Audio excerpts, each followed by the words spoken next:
Voilà un reportage exclusif de nos envoyés spéciaux en Syrie. Avec nous sur ce plateau, Roméo Langlois qui a participé à ce tournage. Comment vous avez eu accès, Roméo, à ce camp d'internement de femmes djihadistes? C'était difficile d'avoir accès à elles et qu'elles vous parlent? Alors, il y avait 2 moyens, en fait, ces dernières semaines en Syrie, de rencontrer les femmes djihadistes. Le premier, c'était d'aller au milieu du désert, encadré par l'Alliance arabo-kurde des forces démocratiques syriennes qui combat donc le groupe État islamique. Elles avaient une sorte de point de rendez-vous dans le désert où des familles qui arrivaient à sortir, à fuir les combats, souvent après avoir payé des passeurs, traversé des champs de mines, arrivaient au milieu du désert et étaient prises en charge par les forces arabo-kurdes.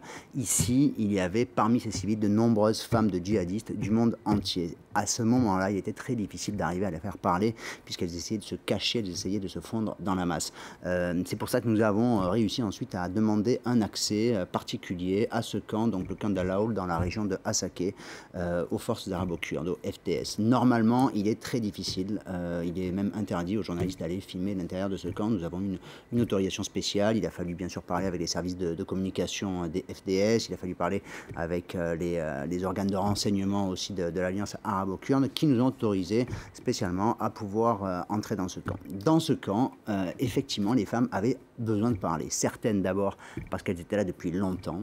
Il y en avait qui étaient là depuis 1 an, depuis 2 ans, qui avaient fui donc il y a longtemps l'organisation État islamique et qui cherchaient à rentrer, qui voulaient donc exister. Et vu qu'il n'y avait pas de caméras ou très peu qui étaient entrés en cette zone, c'était pour elles l'occasion de montrer qu'elles existaient, qu'elles étaient là et de demander le rapatriement au pays. Et d'autres qui étaient plus récemment aussi arrivées là, on avait l'impression qu'elles avaient besoin de parler, que tout d'un coup elles se sentaient un peu plus en sécurité, qu'elles sortaient de périodes assez traumatisantes, extrêmement difficiles pour elles, et que donc elles avaient besoin de parler, et certaines d'entre elles, eh bien, effectivement, se sont confiées face à notre caméra. Comment on doit les appeler, ces femmes? Ce sont des femmes djihadistes ou des femmes de djihadistes? Alors c'est une grande question, une très bonne question.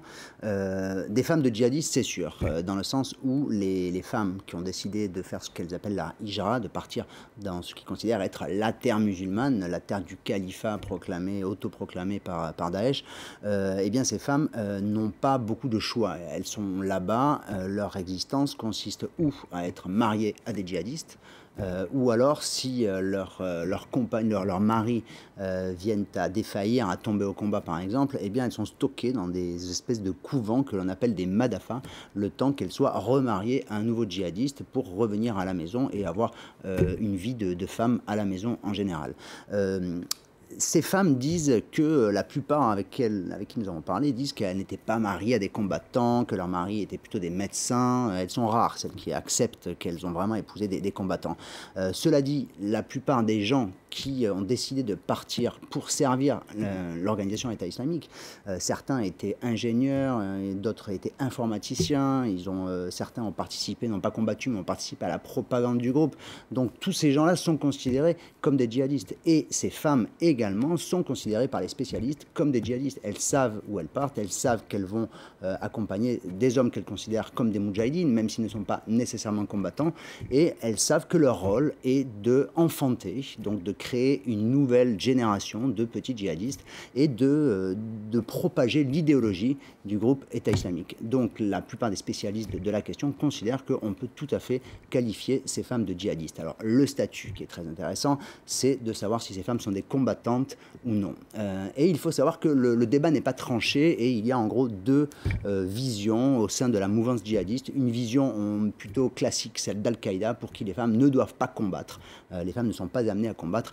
Et sur cette question, l'État islamique, le groupe État islamique est plus mitigé. Il y a certains savants, entre guillemets, certains théologiens de Daesh qui considèrent que ces femmes ont le droit de combattre. Et on a d'ailleurs vu souvent lors des défaites finales, par exemple lors de la bataille de Mossoul, on a vu des femmes combattre, des femmes même se faire exploser, jouer les kamikazes, pensant qu'elles pourraient aussi aller au paradis. Cela dit, il y a de nombreux cas différents selon les femmes, et la grande majorité, bien sûr, ne sont pas là pour combattre, mais pour jouer le rôle d'épouse de djihadistes. On vient de le voir dans votre reportage, elles sont ambiguës, ces femmes. Il y en a certaines qui disent on regrette, d'autres qui manifestement continuent à brûler des tentes de celles qu'elles considèrent comme plutôt des mécréantes, des mauvaises musulmanes. Est-ce qu'elles sont encore radicalisées? Est-ce qu'elles représentent encore un danger pour les pays occidentaux qui sont amenés à les récupérer sur leur sol? Alors ce qui est sûr, c'est qu'on ne peut pas catégoriser, on ne peut pas faire une généralité. Je pense qu'il y a autant de cas que d'histoires personnelles et de femmes. Nous avons rencontré des femmes qui, depuis des années, cherchaient à fuir le califat, sincèrement effarées par les atrocités commises par Daesh. D'autres qui sont vraiment parties les derniers jours, au moment où l'étau se resserrait, où elles vivaient sous les bombes, et qui, plus que le califat, ou l'autoproclamé califat, ont fui les bombardements, ont fui une défaite inexorable, inéluctable du groupe État islamique.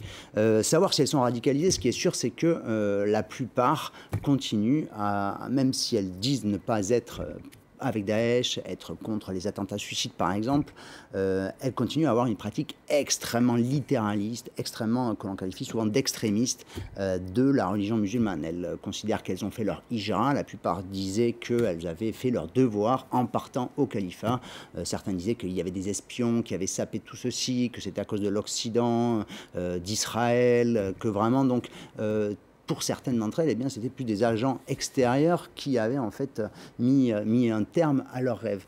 Maintenant, est-ce que ces femmes représentent des dangers pour leur pays d'origine? C'est la grande question. Les services de sécurité en sont certains, que certaines d'entre elles sont extrêmement dangereuses. Certains sont des repentis, mais d'autres pratiquent ce qu'elles appellent la taquilla, la dissimulation. Ce responsable dit que clairement, une certaine partie de ces femmes jouent double jeu, disent ce qu'on veut entendre et ensuite veulent repartir. Mais voilà, là encore, il est extrêmement difficile de généraliser. Il y a, je pense, autant de cas que de femmes. Merci beaucoup, Roméo Langlois, et merci donc pour ce reportage exclusif que vous nous avez ramené avec James Ambré et Maïssa Awad de Syrie.